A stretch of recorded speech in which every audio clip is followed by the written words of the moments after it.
Well, thanks for having me. It's so beautiful here, and probably the most beautiful drive in the world to get here from Lafayette. Lafayette is near Denver. It's in between Denver and Boulder. So if you were to draw a triangle, it would be, in there. So I am a retired teacher, and for those of you who are retired teachers, I think we have a few in the group, you probably know that to get raises, you need to put in years and you have to have education. And when I was teaching, most of the time, my husband and I were so broke, I couldn't afford to go back to school. But finally, in my 40s, I was starting to see my way clear with a little bit of extra money and a good union contract that helped pay for some of the cost of school. So I went back, and I didn't want to get a degree in education, and that's a whole different topic that is worthy of discussion. So I got a master's in history and liked it so much I went back and got a PhD. So when you do a PhD, you have to write a dissertation, and it's supposed to be about something nobody else has written about before. So in Colorado, of course, if you're interested in coal mining, which Lafayette's an old coal mining town. And so, I'll show you a picture that sort of got me started on the whole research area. But I was interested in coal mining. My dad started out his life as a coal miner here we go. I always say, my parents are from Paris. 1, 2, 3, Arkansas. So my parents grew up in Paris, Arkansas, which was a coal mining town. And so a lot of people didn't know there's a lot of coal mining in Arkansas and Oklahoma. But boy, oh boy, the coal mining in Arkansas and Oklahoma was sure different than the coal mining here in Colorado in a lot of different ways. And so I was interested in coal mining stories, although some of the coal mining stories are the same, right? But some of them were extremely different. So I started doing my research, and at first, like everybody else who starts research, I thought, well, I'll just look into the strike that had the Ludlow Massacre. Right? But then I realized, there have been about somewhere between 50 and 100 books written about that strike. And it's like, what could I really add to that hasn't been written before? And so I thought, time to cast my net a little bit wider and look at something that hasn't been written about or researched as thoroughly. And so that's why I landed on a strike. And so the title is Remembering Ludlow, but Forgetting the Columbine, the 1927-1928 Colorado coal strike. So the very first Columbine Massacre, not the one that happened in 1999 at Columbine High School, which I think most of us remember. I was teaching high school at the time, and boy, oh boy, do we remember that one, right? The first Columbine Massacre happened in the midst of this coal strike. So imagine beginning your research process and you go to Google and you type in Columbine Massacre, right? You're not going to get this one, but we are. We're going to start and we'll cover this one. But to say that this strike has not been remembered historically or even by labor historians would be an understatement. And so my question is, as I got to, so when you do research, right, I focused in on this strike, but then the more I focused in on the strike, the bigger the picture got, and the bigger the picture got, and the bigger the picture got. And part of that is because I taught U.S. history for 40-something years. And I know this narrative backwards and forwards and forwards and backwards. And when things don't fit within that narrative, you have to ask yourself, why is that? Why isn't it there? Why are some things there and why are some things not there, right? So in almost every textbook I ever used, which is a lot of them, Ludlow shows up a lot. But it shows up usually in the progressive chapter, and it'll show up like with the Triangle Shirtwaist Fire of 1911 in New York, to show these horrible, awful, violent labor conflicts that happened as the progressives were trying to take control from like the early 1900s to about World War I. And so the progressives, who by the way totally dominated Colorado and Colorado politics, progressives were very important here and very powerful for that era. Progressives wanted to mediate. They wanted to be these people in the middle. They wanted labor to be able to organize, but only the American Federation of Labor style with contracts. But they also wanted to regulate corporations. Taxes. I always say, Civil War, we got 3 amendments. Progressives got 4 to the Constitution. So they actually were more powerful in some ways than a lot of the stuff that followed the Civil War. So with progressives, we got direct election of senator. We got the prohibition, that worked well. We got income taxes, and then we got, what did we get? What's the 4th one? I'll think of it later. But, so the progressives were actually quite, women's vote. The progressives were actually very, powerful and held a lot of sway. And so usually in the textbooks, Ludlow is stuck in there because it happened in 1914, and then, Triangle Shirtwaist 1911 to show why businesses needed to be regulated. But the context of both of the strikes is almost always left out, and so that kind of got me looking a little bit more, because it was the old history teacher in me who was sort of interested, why is that? So I published this, University of Colorado Press published this 2 years ago. I retired 2 years ago. So I restructured my talk today because I'm going to be in a mountain town. And I started thinking about where I'm going to be in the bigger picture. So usually I give this talk that's really just focused on this strike, but I'm focusing on it and I'm expanding the geographic and time qualities of it because I can. I don't know. Well, wrong direction. Okay, so I'm really going for a bigger picture, because when you teach, the first thing the kids always say, and you're not kids, but you can pretend, I don't know. The first thing kids are always saying, why do I have to learn this? What does this have to do with me? How does this help me in my life? And then they get to be like us and they're like, oh, I wish I'd paid attention in history, right? Because it really matters so much more. And when you're young, you don't think it does. When you're old and you've seen some stuff, you're like, oh, I see. I get it. So what I'm doing is I'm going to use this strike as to talk really about the effects that it had, not just on local, but also on state and national histories. Because my main argument is that this 1927-1928 strike, even though it's not known at all, was way more influential on both labor history and our national history than the long strike with Ludlow ever was. The 27-28 strike actually changed things, in the way that the earlier strike really didn't, okay? The overall picture of labor history and labor legislation. Here we are in a mountain town, right? But it was a mining town. And then when all those miners moved out and the population dwindled down to what, 300 people? And then the tourist industry started back, it began, of course, reinventing itself. Well, I have like a third cousin who works here who's trying to form a union because he's on a ski patrol. He's not being very successful, But we still have labor issues today.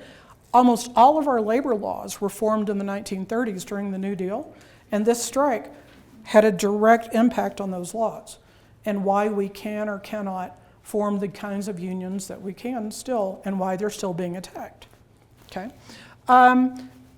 Immigration, Who would have thought that was an issue back then or now, and that there were any implications to it, Political movements and counter movements. In the 1920s, when this strike happens, who's running Colorado? The Ku Klux Klan.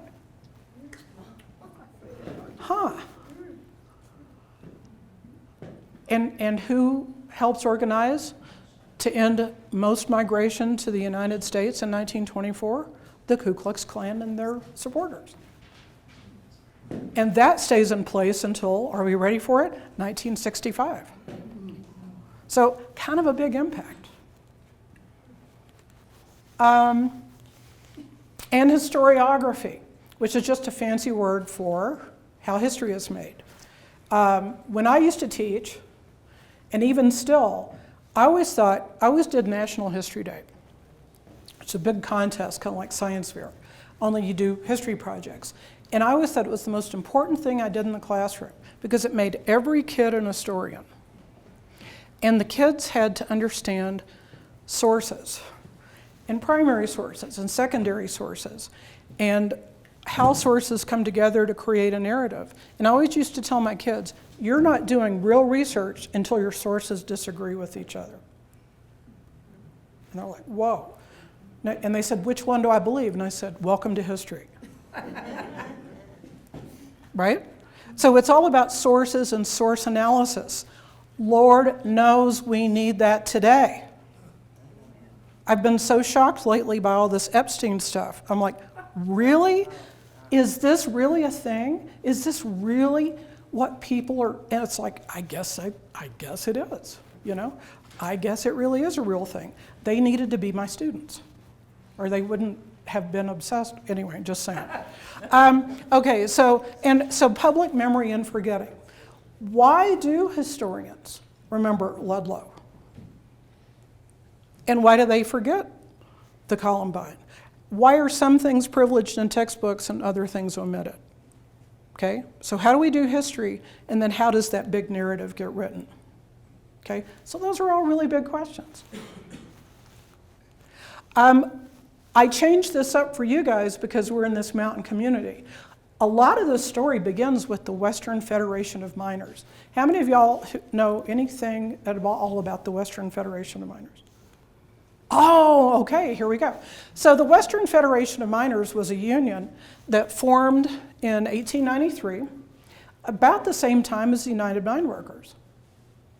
And it formed here in the West with the copper miners of Butte, silver and lead in Coeur d'Alene, the miners around here, Utah and South Dakota. So it was Western, and it was largely hard rock, which means anything you get out of a rock, which is anything but coal. So anything you mine, really, that's not coal is hard rock. Okay? So they were a very different kind of union because they were pretty radical. They wanted to organize everybody, including the smelter workers and the people who worked in the mining towns. So it was pretty rollicking union. And their headquarters was in Denver. They cycled in and out of joining the American Federation of Labor. They usually didn't. In 1905, they become the main force that forms the Industrial Workers of the World, which was a union formed to be a bigger tent than the American Federation of Labor. And it was also considered pretty radical. So the IWW wanted to organize everybody. Men, women, immigrants, skilled labor, unskilled labor, waitresses. There was a Denver waitresses union that was IWW, okay? And that was a real different idea about how to organize that was in opposition to the American Federation of Labor. Why am I telling you this? Because this 27-28 strike was led by the Industrial Workers of the World, the Wobblies. And in every textbook I ever taught in, it said they died out after their horrible persecution in World War I. So my question was, geez, it was like that Mark Twain quote, if they're dead, how did they lead a statewide strike? So it must be the old, Mark Twain, the rumors of their demise were, what is that? Greatly exaggerated, right? I always forget. It was a great quote, but I always forget it. In 1916, they changed their name to International Union of Mine, Mill, and Smelter Workers. So this doesn't exactly roll off the tongue. I just called it Mine Mill.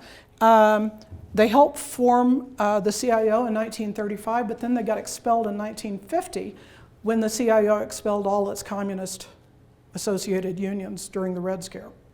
Okay, but it didn't completely dissolve till '67. So this union is a thread throughout this book and throughout this strike. Okay. Here's Big Bill Haywood. He was head of the union, and I love this poster. Is Colorado in America? Some people still ask. And this was from the 1903 Cripple Creek strike. Great poster. I'm going to buy a reproduction and put it on my wall. My husband doesn't know yet, but we're going to do that. So yeah, I really love this. But he was the one of the original leaders of the Western Federation of Miners, and he was the head of the Wobblies for a long time. Okay, so I'm just showing you because these are great people. This is the picture that started my research. This was taken in Lafayette. I live in Lafayette, and I'm like, why don't I know about this picture? What in the world is going on here? And so these all dapper guys are standing here on this main street that I walk down every day because our museum is just like right there. And this was during the so-called long strike that goes from 1910 to 1914 in Colorado, the one that's got the Ludlow Massacre in it. So a lot of these guys are United Mine Workers people. This the most dapper guy of all, I think, is this guy, and he's John Lawson. He's going to be the strike leader for the long strike, but he's going to reappear later. But this was this long strike. But look, the mine owners, the journalists, the city people, the police—they're all standing here posing for a picture. I mean, how rough is that? Which is to say not very rough. So things got rougher a little bit later. The strike started in 1910 in Lafayette. So most of the people who read about the strike, they only read about the really violent phase that was 1913. How many of y'all know anything about Ludlow? The Ludlow Massacre. Okay, so I have to know my group. So the Ludlow Massacre was April 20th, 1914. This strike started in 1910. It moved near Pueblo in Trinidad in 1913 in the southern fields. And in the southern fields, most of the miners lived in company housing because their sites were remote. And as soon as they joined the strike, they were expelled from their housing. John D. Rockefeller Jr. was the primary stockholder in Colorado Fuel and Iron, which was the biggest company down there. They're the ones who made the coal to make the steel in the steel plant in Pueblo, So that was the driving force there. So when all these folks were driven out of their company-owned houses, the United Mine Workers put them in tent colonies. So they lived in tents for 2 years, okay? And everybody, it seems, had a gun. Winchester 30-30s were the gun of choice. How many of y'all know guns? I see you nodding. How far will a Winchester 30-30 shoot? Do you know? I've been told like a mile. No? Is that not true? How? With no accuracy. Oh, well, yeah, well, I don't think there was a whole lot of accuracy. Yeah. I'm not so sure these guys were exactly sharpshooters. I think there was just a lot of shooting. So there were a lot of shooting on both sides. Some people estimate, in a really great book about the strike, one author estimates that 75 people died during the strike, which would make it probably the most violent strike in American history. Although other people argue that there were other more violent strikes. But this one was pretty violent. Ludlow Massacre was the one that got the big news because on April 20th, 1914, the sort of ragtag group that was considered the National Guard shot into the Ludlow tent colony and set the tents on fire.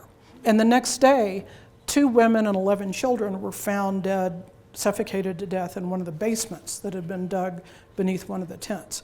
And so that was really played up because it was like, look at all these innocent women and children dying over this labor conflict. So it became a national story, and led to a lot of labor reform.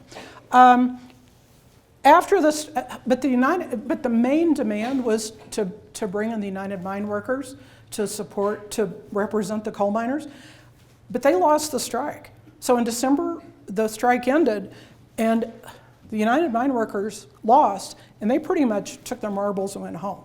They almost completely pulled out of Colorado and decided to focus instead on the East Coast, Pennsylvania, Ohio, Kentucky area, Illinois and Indiana, areas that had more coal and that were denser and easier to organize. So they pretty much left the state. But there were other responses when the strike was over. So I have this picture, this handsome guy in the middle. Well, this is just a guy. He's just a prop. This guy is Mackenzie King, and then this guy is John D. Rockefeller Jr. This guy becomes the longest-serving prime minister in Canadian history. And this guy decides he's had enough of coal mining and goes off and founds the Rockefeller Center and the Rockefeller Foundation, and it's like, get me the hell out of Colorado, this isn't working out for me. But there were other things that came out of this. The Colorado Industrial Commission was formed by the progressives, because anytime you hear the word commission, think progressive, because they thought everything could be solved with a commission. And a commission would be expert, nonpartisan, filled with people who didn't have a political axe to grind. And of course, that lasted about a year or so, because everybody's got a political axe to grind. But the idea of the Colorado Industrial Commission was you get a rep from labor, a rep from the public, and a rep from the mines, and they'd come together and there'd be industrial peace. And you'd never have another massacre ever again. Then we get the Rockefeller plan. So Rockefeller came in and said, workers do need representation. So we'll form a union, and it'll be just for our workers. And a lot of people said, yeah, that's just a company union. That's not a real union. And it was called the Rockefeller Plan. And Mackenzie King helped come up with that. And so, and in my book, this is the one I talk about more, the United Mine Workers changed its national policy because it didn't let locals take care of themselves anymore. They decided that they were going to run everything from headquarters. And so the very, very first district to ever be taken over by headquarters was here in Colorado after this strike. And so that begins to change the nature of lots of stuff. And it also is the beginning of the rise of this guy, John L. Lewis, who's probably the most important labor figure in American history. He defines 1930s labor history. So he was the president of the United Mine Workers from 1920 to 1960. And before that, he got his rise up through Colorado because he began this appropriation policy. Okay? He was the editor of the UMW newspaper, and so he could, promote himself, and he did. So we get the rise of John L. Lewis, who was brilliant. Okay? He knew when to bloviate, and he was an expert at it. I still love his speeches. They're fabulous. But he also knew when to get down and dirty in the mines, especially after a big mine explosion. So he really eventually won the hearts and minds of most of the workers. And we'll come to him in a bit, because he's a key figure during this strike. As I'm, when you're in a store and you read lots of stuff. So I think I read every mine journal, United Mine Worker journal, from 1910 to 1930. Okay? All online. Thank God for digitization. I can't say this. But you can watch John L. Lewis's rise, because he's the editor, starting in about 1916. And you can also see him fundraise for the Ludlow Monument. And they start fundraising in the very same issue. They appropriate the Colorado district. Okay? And my argument is they are rewriting what Ludlow means with this monument. Because Ludlow was a strike with men, women, children. It was violent. It was a class conflict. Most of the workers didn't speak English. There were 32 different languages spoken by the workers.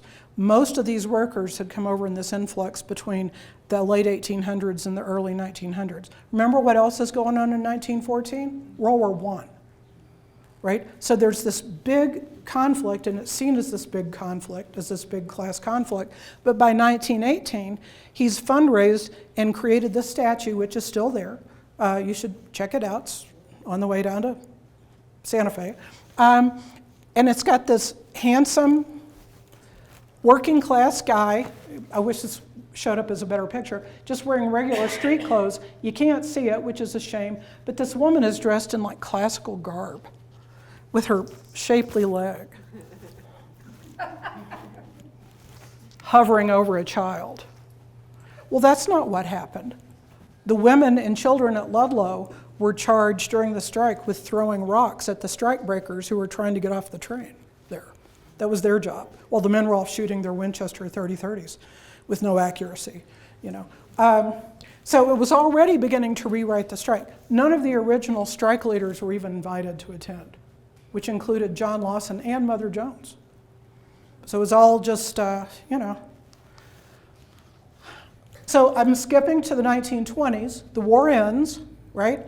And every single textbook, this is what we see, right? We see the return of World War I soldiers, but in the 1920s textbooks, it's always Jazz Age, Charleston, mass culture, mass production, you know, and even the labor books say, well, it was this quiescent era for organized labor. Because a lot of people had joined unions during World War I, and then after the war, there was a big attempt to de-unionize from people like the National Association of Manufacturers and people like that. And it was pretty successful. And one of the arguments was that things like the Rockefeller Plan made it really easy to do because you had all these company unions that sprang up. And so the books say, yeah, there was no labor conflict in the 20s. And then I started looking at the New York Times, which has the world's easiest database to ever look at. There were a minimum of 3,000 strikes every year during the decade. A minimum. And we're talking everybody. Dentists. I found dentists who went on strike.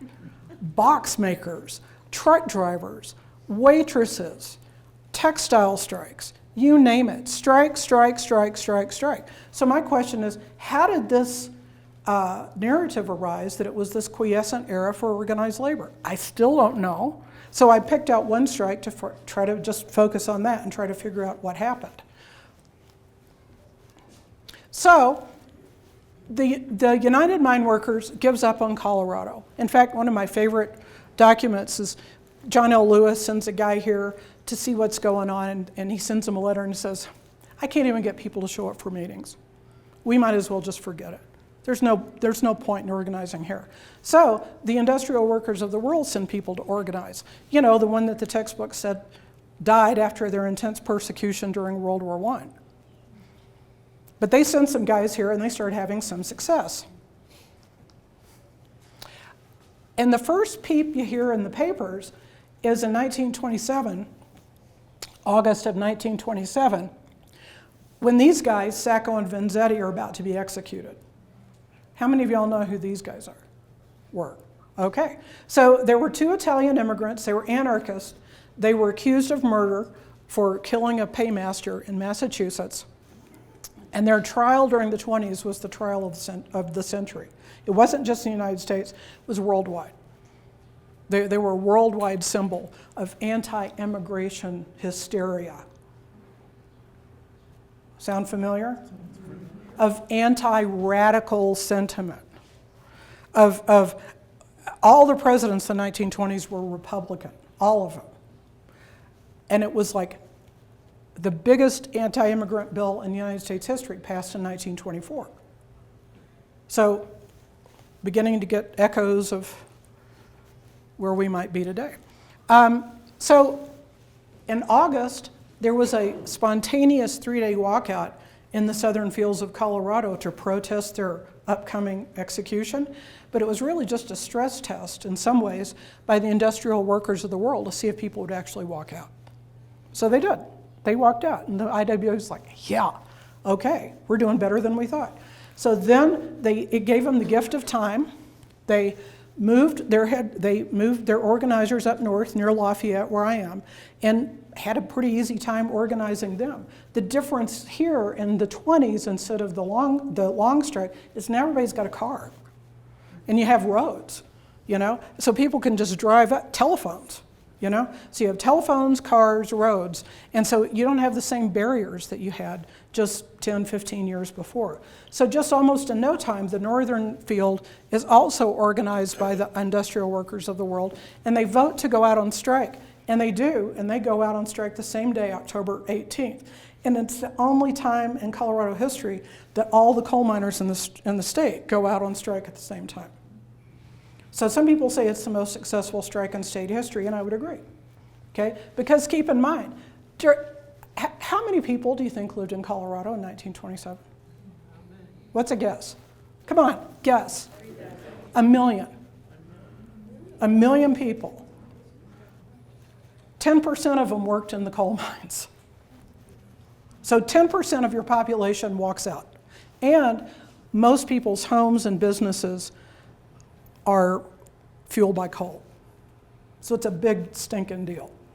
Everybody knows, right? So it's a lot different. So these guys start organizing, and they're doing it quite well and quite successfully. They're trying to do it in a way that they've never done it before. They're driving everywhere. I love this picture. They set up the junior Wobblies, you know, who staged their own walkout. And somebody here said Firestone, Frederick? Frederick? Yeah, this was the first walkout was in Frederick. So because that was also a mining town. They recruit families because they don't want to be seen as wild-eyed radicals. And one of the most active families in the strike was over here. This is the Brannick family. I actually had a chance to interview Mr. Brannick. He was one of 17 children. So even in a town like Lafayette, that was big, you know, and the whole family was into the strike, you know. So lots of families. They had come over here from Bohemia, which today is the Czech Republic. So yeah. Every rally, they had rallies every day. They would last anywhere from half an hour to 2 hours. Always lots of singing, because so many people didn't speak English, you know. And so singing is the universal language. You know the song "Solidarity Forever"? That's a wobbly song. I should have a loop because it's the most famous labor song of all time. So they always sang this during the strike. They always had rallies. And at every rally they had flags because they wanted to be seen as patriotic. Most of the lawsuits brought in the 20s for civil liberties that had to do with the First Amendment were brought by labor groups because of their persecution during World War I. So almost every lawsuit we have about the First Amendment and it is because of labor. So things are going, they think, pretty well. Most of the coal miners have walked off the job. A few mines stay open, including the Columbine up on the border of Lafayette and Erie. It stays open. One down in the southern fields. But all the major coal companies, CF&I and Southern Field, Rocky Mountain Fuel Company in the north, they all say things are fine. Coal's just as good. We haven't lost a day of work. And then on November 4th, CF&I in Pueblo lays off half its staff because they don't have any more coal. And then the strike changes. Because the governor, who is so cute, I can't stand it. This is Billy Adams. He was about 5'4". This is where we get Adams State, the Adams family. They were huge in Colorado politics. The cowboy governor, he was the cowboy governor, you know, but he was really cute, I think really cute. He had run and won in 1927 as a friend of labor. He had said he promised he was going to dissolve this group of prohibition police that had been put in force, because remember, who's running Colorado in the 20s? The Ku Klux Klan. Colorado's always been a cheap state. It's always not raised enough taxes to pay for what it wanted to, right? And so the Klan governor decided, I want to pay back all these Klan guys for their support, so I'm going to create an honorary prohibition police force that will go and enforce prohibition laws. And they did. And who did they mostly enforce it against? 1, 2, 3, immigrants. So it was, well, not even especially Italian. Anybody, Italians were just part of the mix, right? So the idea was it was a way to go knock immigrants' heads and to have full cover, you know? So Adams ran, Adams ran, and he said he was going to, day one, he was going to abolish that police force. And he did. And then on November 4th, he reauthorized it as the strike police. And almost all of them were surely Klan members who had already had run-ins with these miners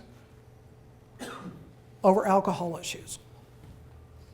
And that's just all over the local newspaper. So you don't need to have to look very long and hard for that one, okay?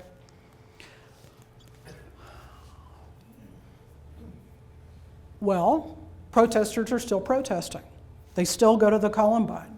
They went to the Columbine on the morning of November 21st, 1927, and 20 of these strike police shot into the crowd and killed 6 people and wounded 60 more. And that's the first Columbine Massacre. So that changes the course of the strike. Before, the newspapers, especially the Denver Post and the Rocky Mountain News, which were in a bidding war, so it was on the front page of the newspapers every day, trying to out-sensationalize the other, they're making fun of the strikers. They especially are enjoying the women who were leading the strikes, and they're calling them Amazons. Look at these Amazons out leading all this stuff. And so the day after, it's still sympathetic to the strike police. By November 23rd, completely flipped. The workers are now the heroes, and the strike police have become the bullies. But that's because these were real working class people. One of the guys who was killed there was a father of 5, and all these pitiful pictures of standing there with these kids.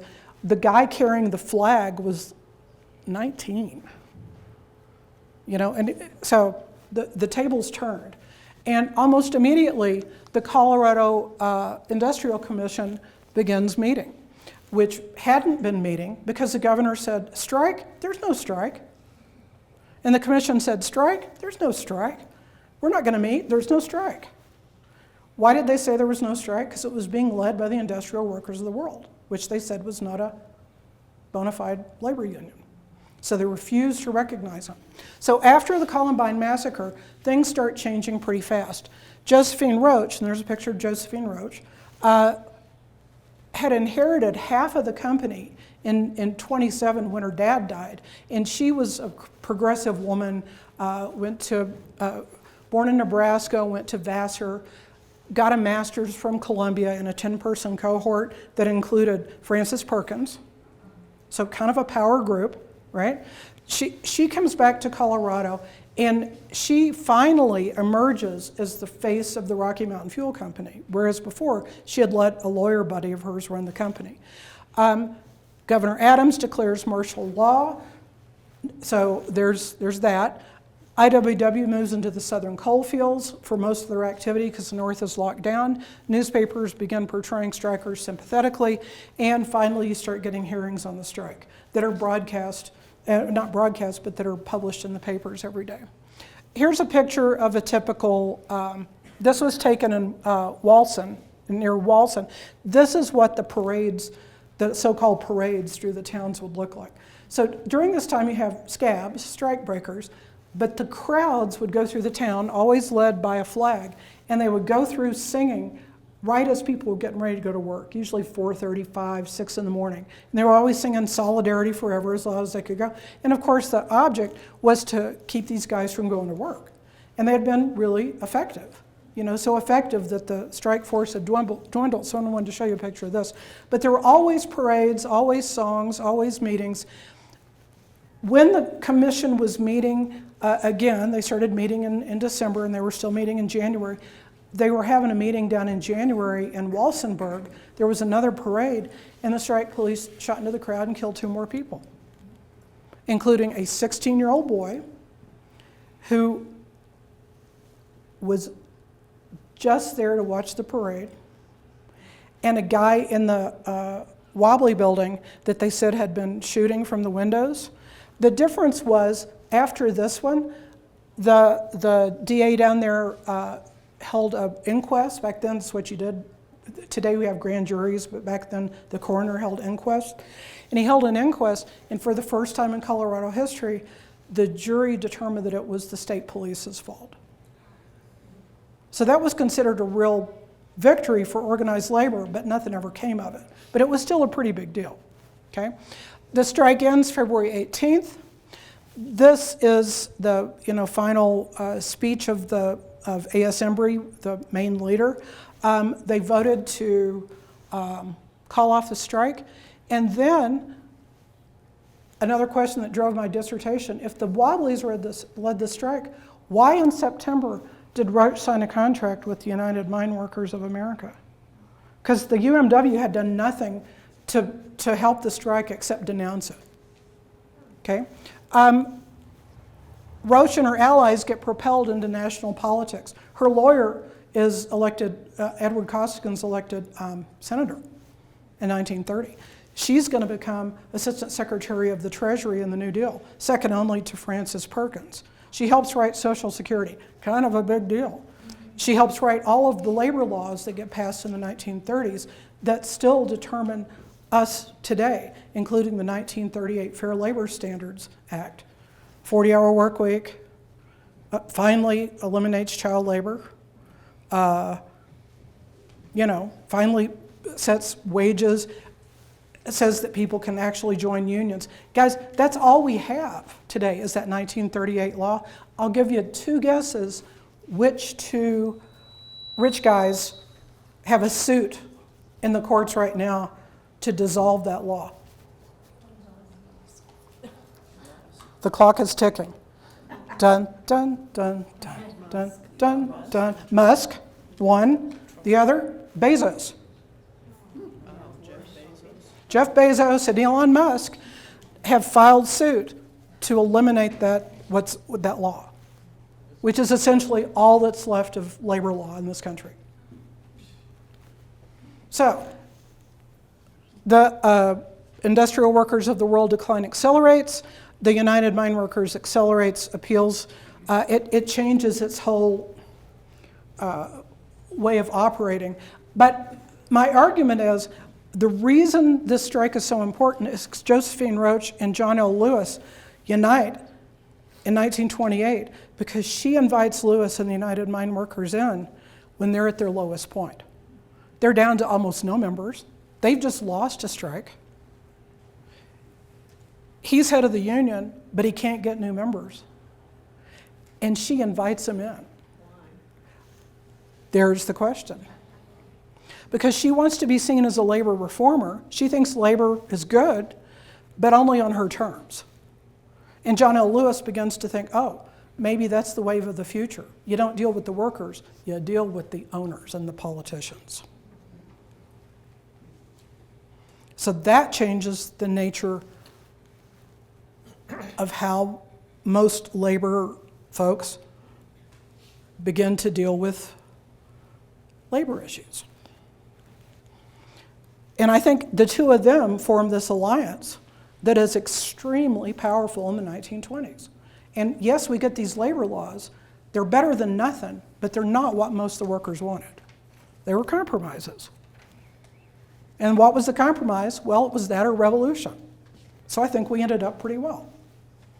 Because we weren't the Soviet Union, we weren't Nazi Germany, we weren't fascist Italy, but we had a labor system that the owners could live with. And that kept most of the communists and the radicals off scene. So it's a win-win-win, unless you're a worker. Okay? So I know more about this, but we'll talk. I'm also interested in memory and forgetting. In Lafayette, in the town's celebration, it was founded in 1889. Some folks came together to finally put up a headstone for the unmarked graves where the victims of the Columbine Massacre had been buried. But look, it's just right in the cemetery, right next to, Guadalupe and everybody else. And then, of course, Josephine Commons we have, because, Josephine, she's such a reformer.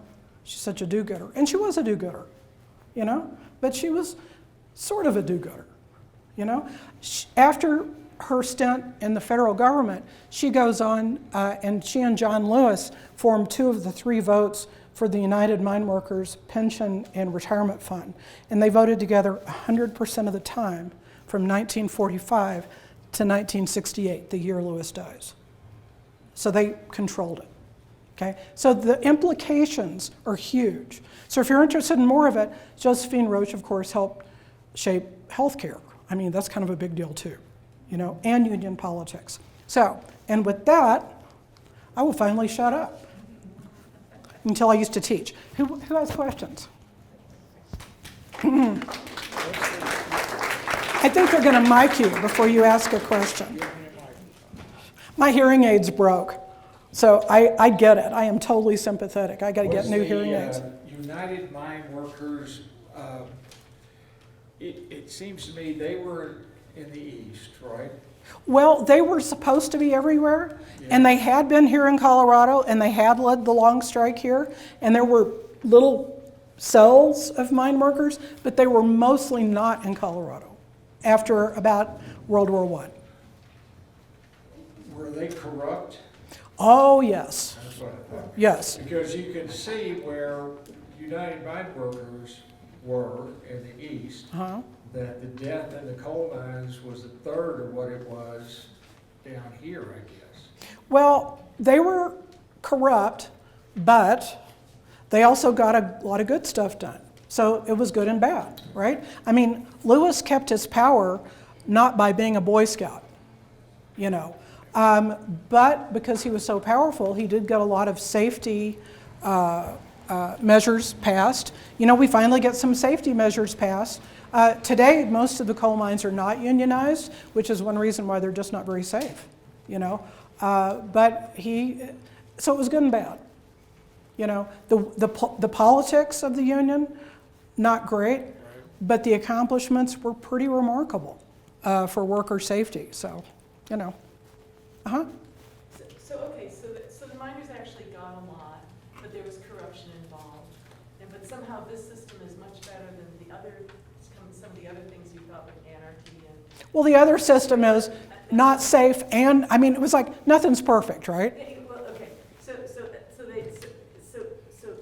is there a system in the world that you think was much better than what we ended up with?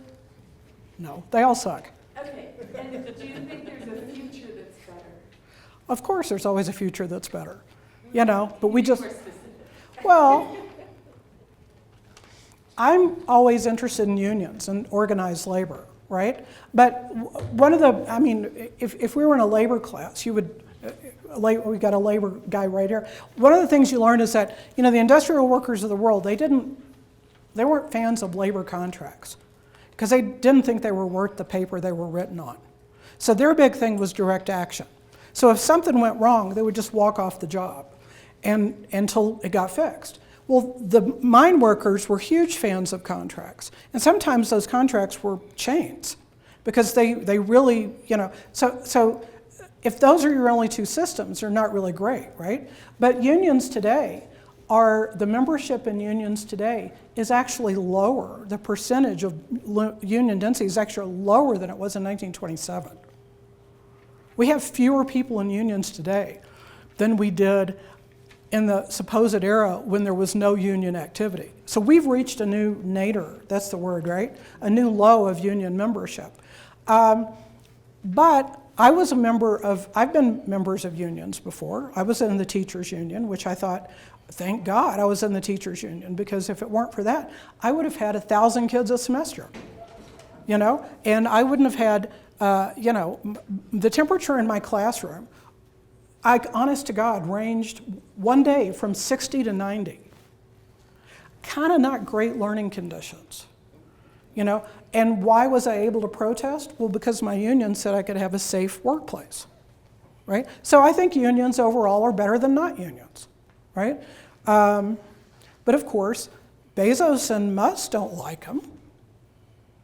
And most big people don't like them. So if you paint with a really broad brush, obviously unions are better than not having unions. But there's nothing in place right now that is encouraging union growth. In fact, everything is in place right now to discourage. Biden did a lot for unions, and look how that helped him in the last election. Most of the union members voted for Trump. So he's not speaking their lingo, is he? So who the hell knows? You know, but I don't know. I have a cousin who works at Amazon. She's an idiot, but you know, whatever. And Amazon is absolutely, and so does her husband. They live in an RV, right? They're in their 40s. They can't move anymore. But they won't join a union.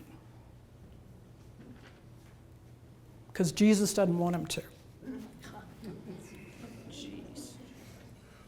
Right? So I'm like, wow, what do you do with that? So I have no idea. The great thing about doing research is I don't have to have any answers. I just can tell you what happened in the past. I don't know. I don't understand the world. Every day I wake up and I'm like, I give up. I don't know.